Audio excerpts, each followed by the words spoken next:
మనలో చాలామంది ఒక మాట చాలా ఈజీగా అంటాం. ఏంటంటే, ఇది నా కర్మ, విధి ఇలానే ఉంది, విధి అలా ఉంది, ఏం చేస్తాం, రాతలో ఇదే ఉంది. ఈ మాటలు మనం ఎప్పుడూ అంటూ ఉంటాం. ఏదైనా తప్పు జరిగినప్పుడు, లేదా ఏదైనా కష్టం వచ్చినప్పుడు, లేదా మన చేతుల్లో ఏమీ లేదనిపించినప్పుడు మనం ఈ మాటలన్నీ అంటుంటాం. కానీ ఇక్కడే ఒక ప్రశ్న రావాలి. ఏంటంటే, నిజంగా మన జీవితం అంతా ముందే రాసేశారా?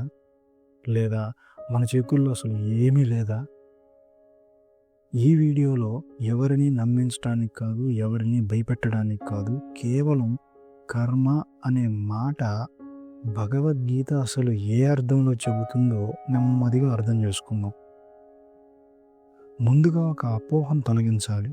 ఏంటంటే, కర్మ అంటే శిక్ష కాదు. చాలామందికి అలా అనిపిస్తుంది. గత జన్మలో ఏదో పాపం చేసి ఉంటాను, అందుకే ఇప్పుడు ఇలా జరుగుతుంది అని. కానీ భగవద్గీత అలా చెప్పదు. కర్మ అంటే ఎవరైనా ఇచ్చే శిక్ష కాదు, ఎవరైనా వేసే శాపం కాదు. కర్మ అంటే నీ చర్య, నీ పని.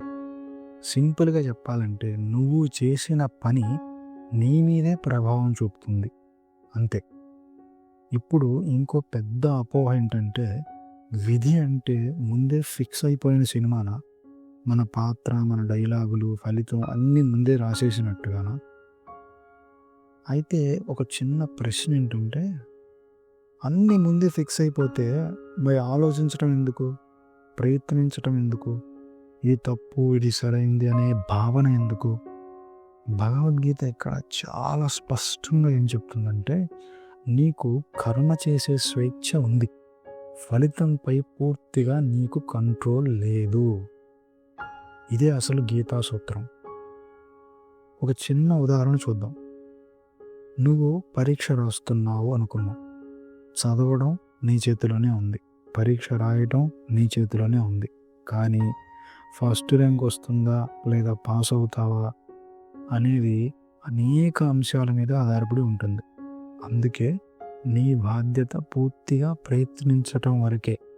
ఫలితం అనేది నీ చేతిలో పూర్తిగా లేదు. ఇదే కర్మ సిద్ధాంతం. ఇప్పుడు ఒకసారి అర్జునుడి గుర్తు తెచ్చుకోండి. అతను ఏమన్నాడు? నేను యుద్ధం చేస్తే పాపం వస్తుంది, యుద్ధం చేయకపోతే బాగుంటుంది. అప్పుడు కృష్ణుడు ఏమన్నాడు? యుద్ధం చేయమని చెప్పలేదు, నీ బాధ్యత నుంచి పారిపోవద్దు అని చెప్పాడు. ఇది చాలా ముఖ్యమైన తేడా. కృష్ణుడు ఫలితం గురించి కాదు, బాధ్యత గురించి మాట్లాడాడు. ఇప్పుడు ఒక చాలా రియల్ లైఫ్ ఉదాహరణ ఏంటంటే, ఒక ఆఫీసులో ఒక తప్పు జరుగుతుంది, అది నీకు తెలుసు, కానీ నువ్వు మౌనంగా ఉంటావు. తర్వాత ఆ సమస్య పెద్దదవుతుంది. అప్పుడు నువ్వు అంటావు, ఇది నా కర్మ ఇలానే ఉంది అని అంటావు. కానీ నిజంగా చూస్తే అది కర్మ కాదు, అది నువ్వు ఒకప్పుడు తీసుకొని బాధ్యత. భగవద్గీత ఇక్కడే చాలా కఠినంగా ఉంటుంది. చేయాల్సిన పని చేయకపోవటం కూడా కర్మే. ఇప్పుడు ఇంకో ప్రశ్న ఏంటంటే, అయితే గత జన్మ ప్రభావం లేదా? ఉంది, కానీ అది నీ జీవితాన్ని లాక్ చేయదు.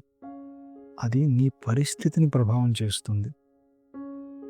కానీ నీ స్పందన మాత్రం ఎప్పుడూ నీ చేతిలోనే ఉంటుంది. అదే అసలు స్వేచ్ఛ.